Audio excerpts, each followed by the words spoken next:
केदारनाथ से आदरणीय मृत्युंजय जी आ रहे हैं। आइयो,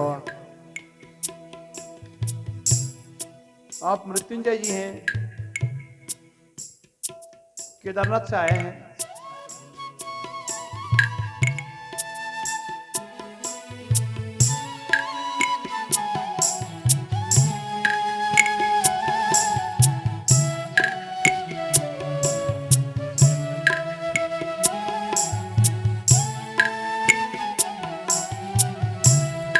कई मंदिरों में आपने रिकॉर्ड सुने होंगे, भगवान शंकर की आराधना सुनी होगी आपकी आवाज में।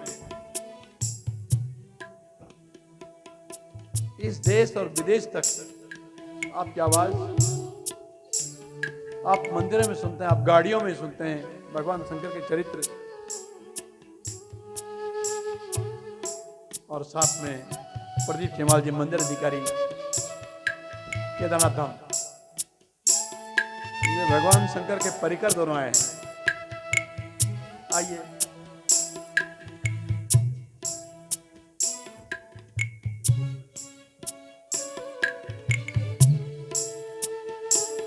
कभी कभी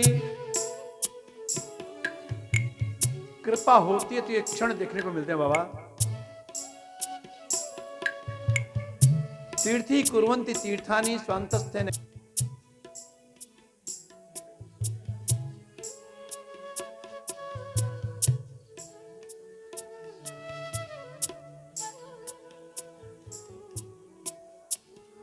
गुज्जर जी का परिवार प्रणाम करने आया सामने।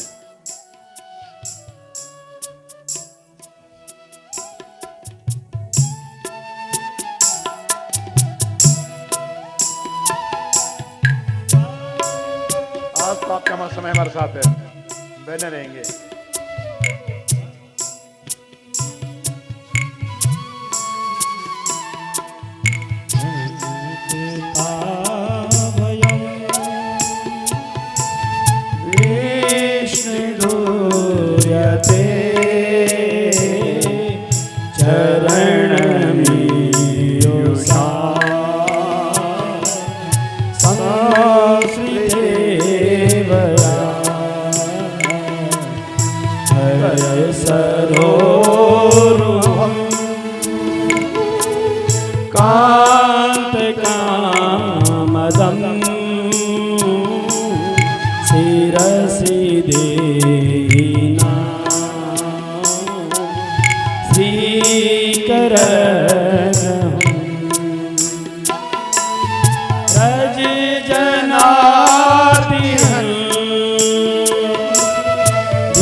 लीली करी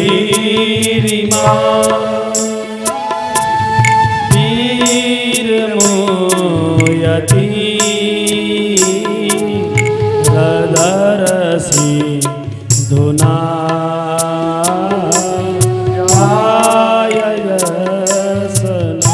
हे नारायण, प्रणत देहिनम पाप कर्षणम, विपत्तियों से बचाने वाले आपके चरण हैं। ओम श्री परमात्मने नमः। श्री गणेशांबा गुरुभ्यो नमः। श्री सरस्वत्यै नमो नमः। श्री वेदपुरुषाय नमो नमः। ॐ ध्येयः सदा सवित्र, ध्येयः सदा परिभवग्नमभीष्टदोहम्। तीर्थास्पदं शिवविरिञ्चिनुतं शरण्यं। भृत्यार्तिहं प्रणतपालभवाधिपोतं। वन्दे महापुरुषते चरणारविन्दम्।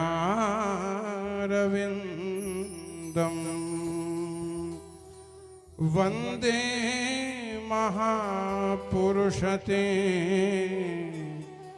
चरणारविन्दम्।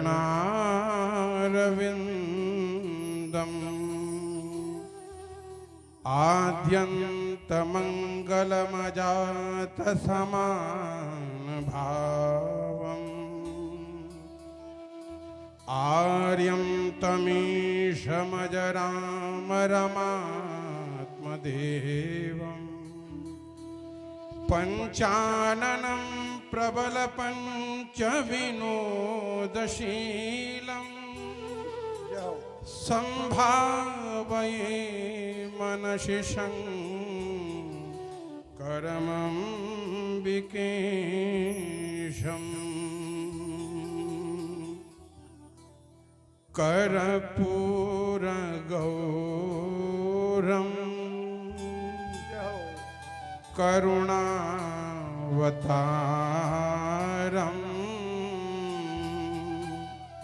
संसारसारम्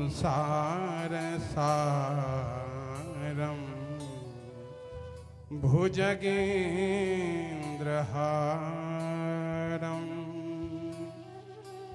सदा वसन्तं हृदयारविन्दे।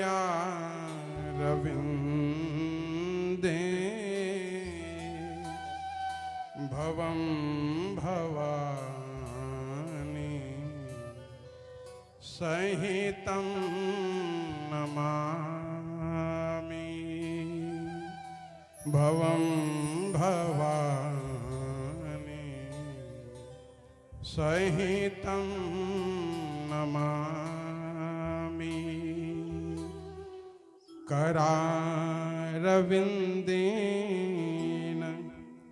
पदारविन्दम्। मुखारविन्देन विनिवेशयन्तम्। वटस्य पत्रस्य पुटेशयानम्। बालं मुकुन्दं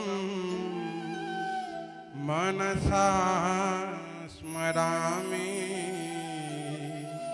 बालं मुकुन्दं मनसा स्मरामि। सर्वप्रथम मेरे परमाराध्य भगवान श्री केदारेश्वर के श्री चरणों में दास का दंडवत प्रणाम। भगवान श्री कृष्ण की वांगमय मूर्ति श्रीमद् भागवत जी के श्री चरणों में दंडवत प्रणाम करते हुए मेरे पूज्य गुरुदेव व्यास पीठ पे विराजमान पूज्य आचार्य श्री के चरणों में दास का दंडवत प्रणाम। मेरे साथ आए हुए केदारनाथ मंदिर के अधिकारी हमारे बड़े भाई श्री प्रदीप श्रीमाल जी को प्रणाम करते हुए हमारे गुरु भाई श्री सुधाकर उनियाल जी के श्री चरणों में बारंबार प्रणाम करते हुए पूज्य आचार्य वृंदों के श्री चरणों में प्रणाम करते हुए जो हमारे संगीतज्ञ हैं उनको भी बारंबार प्रणाम करते हुए मंडप पे आवाहित सभी देवी देवताओं को प्रणाम करते हुए गुरु जी ने मुझे 2 शब्द कहने को कहा है, लेकिन मैं मूढ़ अज्ञानी अकिंचन गुरुदेव के सामने में कुछ बोलने के लिए मेरे होंठ लड़खड़ा रहे हैं, क्योंकि सूर्य को प्रकाश दिखाना असंभव है और हम और आपका ये बड़ा सौभाग्य है कि आज हम पूज्य गुरुदेव के श्री मुख से कथा श्रवण कर रहे हैं। और मेरा भी ये पहली बार है जो सीधे प्रसारण से मैं आज गुरुदेव के श्री चरणों में बैठकर कथा सुन रहा हूँ। मेरी ये योग्यता नहीं है कि मैं गुरुजी के पास में इस चेयर में बैठ कर के कथा सुनूं, लेकिन गुरु प्रसाद होता है। जिस प्रकार विश्वामित्र जी लक्ष्मण और श्री रामचंद्र जी के साथ सीता स्वयंवर में गए थे तो उनको भी वही स्थान प्राप्त हुआ जो विश्वामित्र जी को प्राप्त हुआ। ये गुरु प्रताप है। गुरु प्रताप से आप रंक से राजा बन सकते हैं, गरीब से धनी बन सकते हैं और जीव से शिव बन सकते हैं। ये गुरु प्रताप है। हम सबका परम सौभाग्य है। ये बहुत साधारण बात नहीं है कि आज पूज्य गुरुदेव बद्री वन से आकर आपके यहाँ बुलंद शहर में इस कथा गंगा को प्रवाहित कर रहे हैं। गुरुजी साधारण व्यक्ति नहीं है। हम जानते हैं किस प्रकार आजीवन श्रीमन नारायण के श्री चरणों में आजीवन अनवरत रूप से सेवा की और जो अनुष्ठान का प्रताप है उनके जीवन में आज बुलंद शहर में आपके नगर में वो कथा गंगा को प्रभावित कर रहे हैं। ये आपका सौभाग्य है, हमारा सौभाग्य है। तो साक्षात इस कलयुग के वेद व्यास जी हम इनको कहें तो कोई अतिशयोक्ति नहीं होगी। ज्यादा हो गया। वो आप नहीं जान सकते प्रभु, लेकिन आपने इस विश्व को क्या चीज दी है वो आपके सभी भक्त जानते हैं। इसको कहने की आवश्यकता नहीं थी, लेकिन एक बात है, आपके चारों तरफ कथा रूपी गंगा तो बह रही है, लेकिन आपके सर के ऊपर अमृत वर्षा हो रही है गुरु जी के श्री मुख से जो कथा सुन रहे हैं।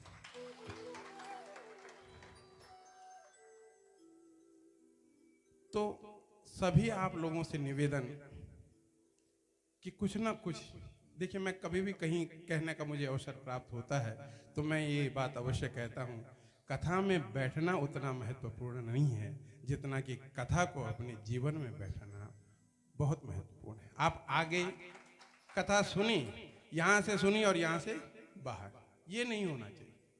कुछ ना कुछ अंश जितना भी गुरुदेव ने इस सप्ताह यज्ञ में कहा, कुछ ना कुछ एक श्लोक, एक ऐसी बात जो जीवन में उतर गई तो आप 84 के फेर से उबर जाएंगे। कहते हैं, धर्मशास्त्र कहते हैं 4 प्रकार के वैराग्य बताए गए हैं और वो वैराग्य क्या हैं? क्षणिक हैं। कौन से वैराग्य? कहते हैं गर्भे व्याधौ श्मशाने च पुराणे यामतिर्भवे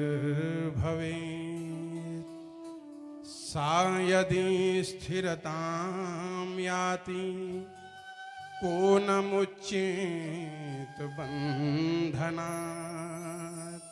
4 प्रकार के वैराग्य हैं, लेकिन क्या है वो वैराग्य? क्षणिक हैं।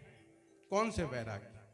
गर्भे, जीव जब माता के गर्भ में रहता है तो उसको इतनी पीड़ा होती है, इतना कष्ट होता है, वो सोचता है कि मैं इस नरक से कब बच पाऊं। लेकिन जब संसार में उसका जन्म होता है, वो माया के फेर में जब बनता है तो वो माया के चक्कर में फंस करके उसको लगता है इस संसार से बड़ा कुछ है नहीं।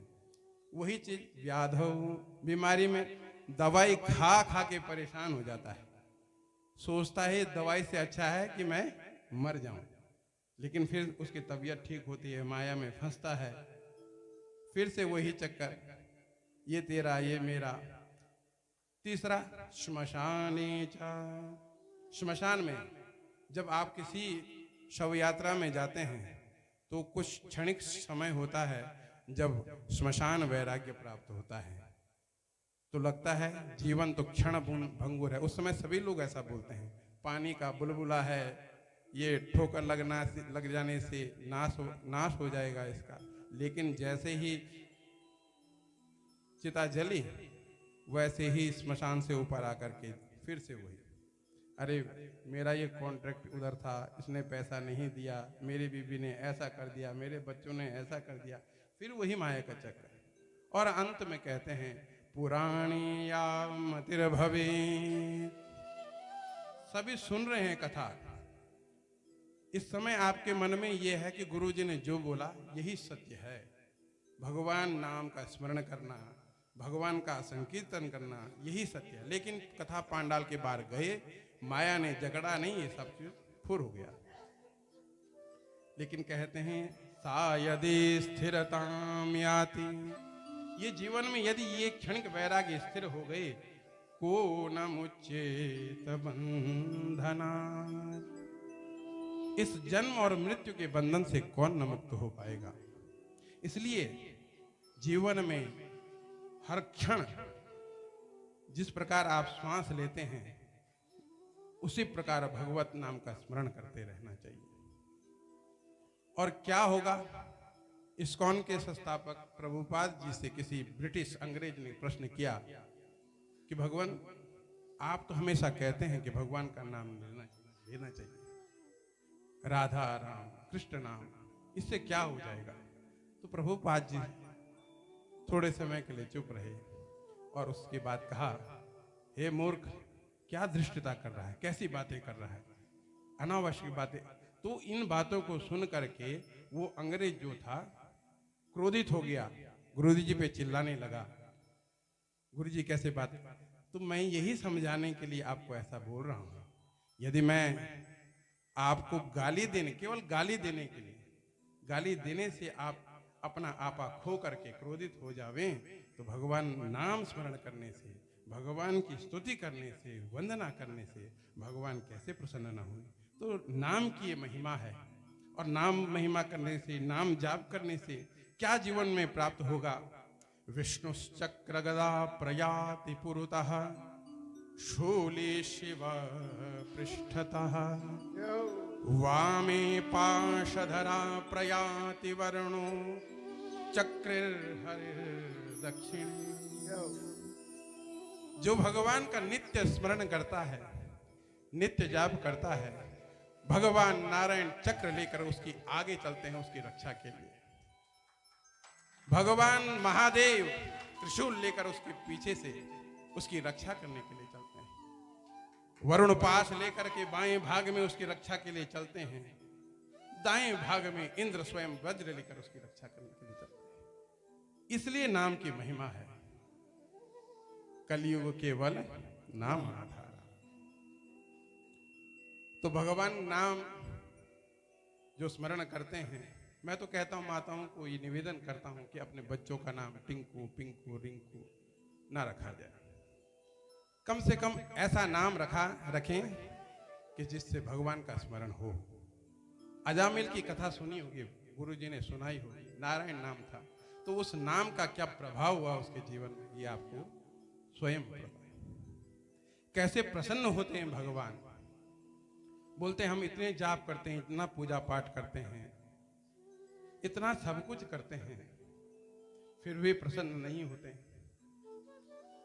तो मुझे स्मरण नहीं हो रहा है, शायद श्रीमद् भागवत के चतुर्थ स्कंद के 31वें अध्याय में देवर से नारद और मैत्रेय जी का संवाद है। तो प्रश्न किया है मैत्रेय जी ने, तो उसका उत्तर देते हैं श्री नारद जी किस प्रकार प्रसन्न होते हैं। दयया सर्वभूतेषु संतुष्ट्या येन केन वा सर्वेन्द्रियोपशान्त्य च तुष्यत्याशु जनार्दनः। आशु तुष्य जनार्दनः, शीघ्र प्रसन्न होते हैं। आशु कहते हैं शीघ्र, जैसे आशुतोष शीघ्र प्रसन्न होने वाले भगवान शंकर, वही अर्थ में आशु तुष्य जनार्दना। दयया सर्वभूते, प्राणी मूत्र मात्र पे दया का भाव, उसके कल्याण का भाव। देखिए सोमनाथ जी पर गजनवी ने 17 बार आक्रमण किया, सब जानते हैं। कितना सोना लेके गया, कितने खजाने लेके गए, गजनवी का नाम नहीं है, लेकिन आज भी सोमनाथ अडिग रूप से विद्यमान। देखिए सनातन का अर्थ यही है, जो नित्य निरंतर है उसको सनातन कहते हैं। बाबरी मस्जिद बनी, टूटी, श्री रामचंद्र जी फिर से विद्यमान हो गए अयोध्या जी। संतुष्ट्या येन केन वा, जितना मिले भगवान प्रसाद स्वरूप जितना आपको दें उतने में ही संतुष्ट रहना। इधर से व्यापार कर रहे हो, इधर से नौकरी कर रहे हो, इतनी की आवश्यकता नहीं है हमें। साईं इतना दीजिए जामे कुटुंब समाज, मैं भी भूखा ना रहूं साधु न भूखा, इतना ही होना चाहिए और उसी में संतुष्ट रहना। और अपनी इंद्रियों पे निग्रह करके परमात्मा का भजन करना। इन तीनों चीजों से भगवान जनार्दन शीघ्र प्रसन्न होते हैं। आपने क्या कमाया क्या नहीं सब यहीं रह जाएगा। क्या आभूषण पहने, क्या कपड़े पहने, एक अठन्नी भी आप अपने जीवन से नहीं लेके जा सकते। कोई लेके गया है आज तक? कोई भी नहीं लेके गया, सब यहीं छोड़ना होता है। धर्मशास्त्र कहते हैं धनानि भूमौ पशवश्च गोष्ठा भार्या गृहद्वारि जनैः श्मशाने देहश्चितायां परलोकमार्गे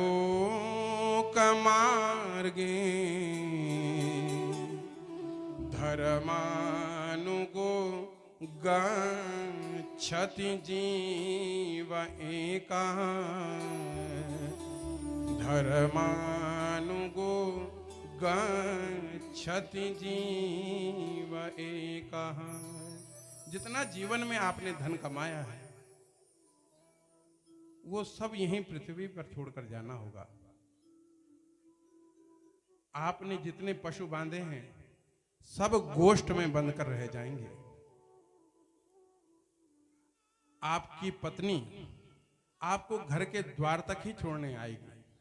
जितने भी सगे संबंधी हैं आपके मित्र हैं, वो सब आपको श्मशान तक ही छोड़ने जाएंगे।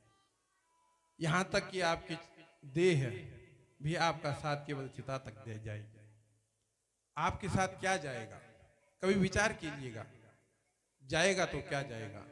धर्मानुगो गच्छति जीव एकः। जितने भी आपने पुण्य के कार्य किए हैं, धर्म के कार्य किए हैं, वही आपके साथ जाने वाले हैं। जैसे यजमान परिवार ने आज यहाँ पे अपने कुल का उद्धार तो किया ही किया। सतरति सतरति सलोकांश तारयति, अपने आप तो तरते ही हैं, लेकिन समस्त लोक के कल्याण को करने का कार्य भी वो करते हैं। यजमान ने अपने पिछली 7 कुल का उद्धार, अगले 7 कुल का उद्धार तो कर दिया, लेकिन यहाँ पे तमाम आप जैसे भक्त वृंद यहाँ पे आए हैं, उनका भी कल्याण सुनिश्चित। तो यजमान परिवार धन्यवाद के पात्र हैं। जो आपका ये भगीरथ प्रयास है, वो भगीरथ अलग थे और आज के भगीरथ आप हैं जो बद्रीनाथ से ये कथा गंगा को बुलंद शहर में आपने बहाया। ये आप धन्यवाद के पात्र हैं और जिससे आपका भी उद्धार हुआ ही और मुझ जैसे मूर्ख प्राणी का भी उद्धार हो गया। तो इन्हीं दो शब्दों को मैं अपने आराध्य देव भगवान श्री केदारनाथ जी, मेरे पूज्य गुरुदेव व्यास जी महाराज जी के श्री चरणों में समर्पित करते हुए, बोलो केदारेश्वर महादेव की जय बदरी विशाल भगवान की जय श्री श्री अम्बे मातु की जय श्री भागवत महापुराण की जय व्यास जी महाराज की जय सत्य सनातन वैदिक धर्म की जय ओम नमः पार्वती पतये हर हर महादेव। आदरणीय मृत्युंजय जी, आपकी वाणी से निकले भगवान केदारनाथ से लेकर रामेश्वरम तक के मंदिर तरसते हैं और आज आपको साक्षात अपने सामने पाकर हम कृतकृत्य हैं। एक ही श्लोक संग तर जाते, आपने तो झड़ी लगा दी। आपने कोई कमी नहीं रखी। हमारा पात्र कितना था, कितना समझ पाए हम, अपनी हमारी बात है, लेकिन आपने देने में कमी नहीं की, पूरा पूरा दिया है, जिसके लिए हम 6 दिन से प्रतीक्षा में थे। आपका धन्यवाद। आपके साथ आए मंदिर अधिकारी आदरणीय